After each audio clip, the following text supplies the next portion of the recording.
On May the 5th, 1936, the Italian troops of Marshal Badoglio entered Addis Ababa, bombing, machine gunning, and gassing this country into submission. Goliath had won the first round. Over this countryside for 5 years, he sent out his punitive columns to keep his Philistinian peace.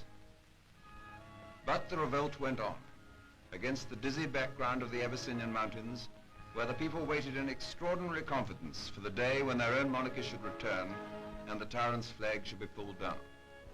4 years later, an aircraft unknown to the Abyssinian came over the western horizon. It dropped no bombs. Sheaves of yellow paper fluttered through the upland sunlight down to the plateau. They were stamped with the seal of the Lion of Judah, Haile Selassie I. My beloved people, they read, I rejoice to announce to you that I am once again among you. I have come with the invincible might of Britain. This verse from the Psalms of David is the watchword of our revolt. Ethiopia raises her hands towards God. Drums beat out the signal. Ethiopia raises her hands from tableland to tableland. Messengers, servants of the great chiefs of Ethiopia, who in many provinces had not submitted to the Italians, spread the news also to the villages. And the Ethiopians pulled out the old rifles that had lain in the thatch of their houses when the Italian police passed through.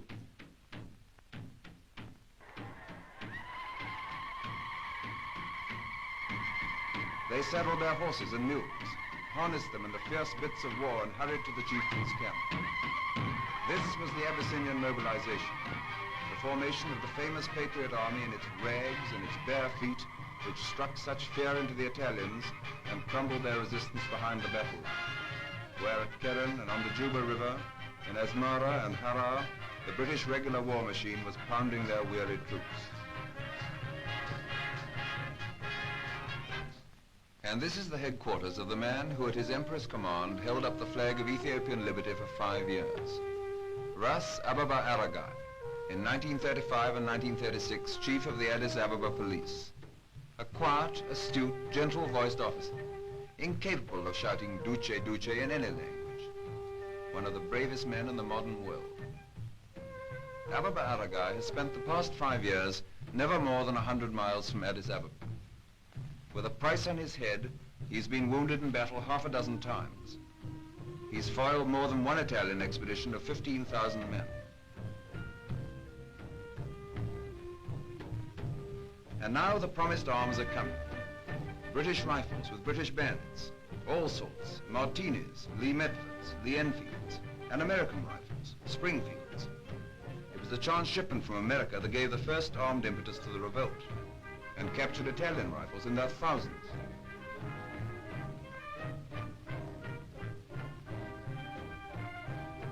Few lost lessons in guerrilla warfare from the Ras Ababa Aragai. Don't be foolish, he says, as many of you were in 1935 and 1936.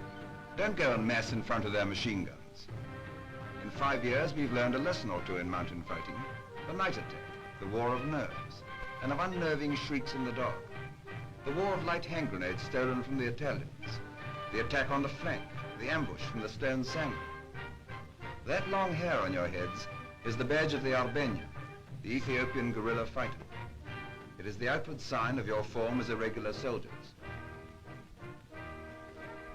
Now into the lorries, troops, rifles, bayonets, provisions and all.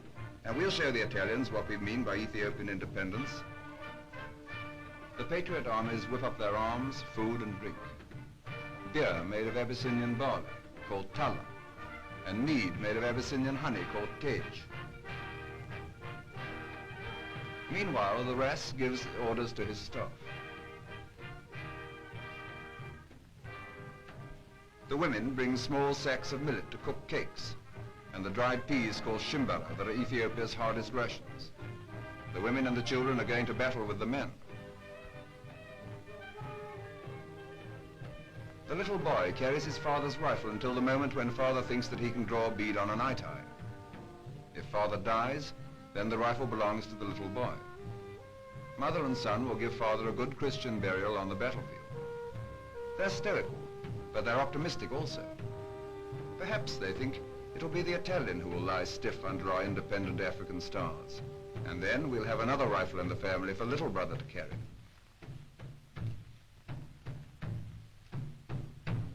This is the great seal of the realm. Around in Amharic letters are the titles of imperial authority. Haile Selassie I, King of the kings of Ethiopia, elect of God, the Lion of Judah has conquered. It is the proof that the emperor, the seed of Solomon and of Sheba, has returned to take up his whole people in his hand. The Emperor Haile Selassie has crossed the great trench of the Blue Nile with 2 regular battalions of Sudanese and Ethiopians, with a cloud of patriots on either flank, with British officers whose daring ranks with that of Lawrence. Without one piece of artillery or one tank, he has defeated and demoralized the 30,000 Italian troops who held the western province of Gojam. He is 100 miles from Addis Ababa, into which the victorious army of General Cunningham has driven. The emperor has come to feature. He is near Debre Libanus, one of the holy places of central Ethiopia, where the Italians in 1937 machine-gunned to death 400 Ethiopian monks and chucked them into a common grave, where also his cousins, the sons of his principal Ras, Kassa, were executed by the Italians in the same year.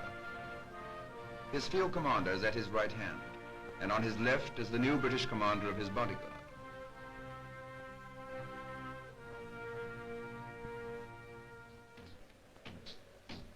This is the heart of Christian Ethiopia, that island of Christianity, as the Emperor Menelik expressed it, in a sea of paganism for 1,500 years. And the emperor, installed upon his throne, is head of the Ethiopian Coptic Church and superintends its ritual. Not greatly like our Christianity, you may say. The priests wear turbans and process under umbrellas with their silver-topped dancing sticks in their hands and their silver musical instruments that tap out the harsh refrain of the Coptic Psalms. The Psalms of David, the music and the rhythm of David himself as he danced before the Ark of the Covenant. These are as much a part of the Ethiopian Church as is the New Testament. A touch of the modern world. An English wireless operator takes down a message from the British command in Addis Ababa. It's an important message. It means the collapse of the Italian resistance in Ethiopia.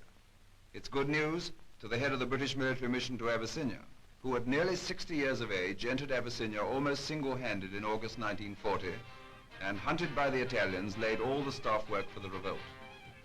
Meanwhile, Ras Ababa rides at the head of his army to join his emperor.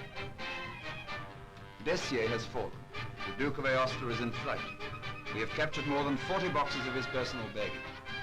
Italian prestige will never stand up to this shock at the top.